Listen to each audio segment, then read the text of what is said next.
চলতি বিশ্বকাপ শুরুর আগে জার্মান কিংবদন্তি মিরোস্লাভ ক্লোসার 16 গোলই ছিল বিশ্ব রেকর্ড। বিশ্বকাপ দেশের সর্বোচ্চ গোলদাতার আসনটি দখল করে রেখেছিলেন তিনি।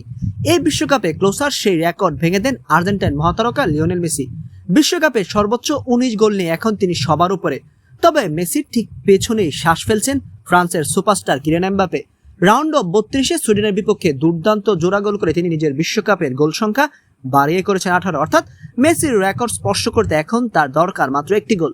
চলতি বিশ্বকাপেই দুজন দুর্দান্ত ছন্দে রয়েছেন। এখন পর্যন্ত মেসি যেমন করেছেন 6 গোল, ঠিক তেমনি এমবাপ্পেও 6 বার প্রতিপক্ষের জাল কাঁপিয়েছেন। ফলে গোলের দৌড়ে কেউই কাউকে 1 ইঞ্চি জায়গা ছাড়তে রাজি নন। অবশ্য মেসির সামনে সুযোগ রয়েছে ব্যবধান আবার বাড়িয়ে নেওয়ার।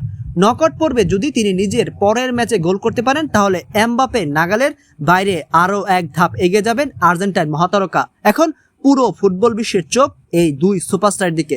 শেষ পর্যন্ত বিশ্বকাপের সর্বকালের সর্বোচ্চ গোলদাতা হিসেবে নিজের অবস্থান ধরে রাখবেন মেসি, নাকি নতুন ইতিহাস লিখবেন কিলিয়ান এমবাপ্পে? আপনার মতে শেষ আসে কে আসবেন, মেসি নাকি এমবাপ্পে? কমেন্টে জানিয়ে দিন আপনার মতামত।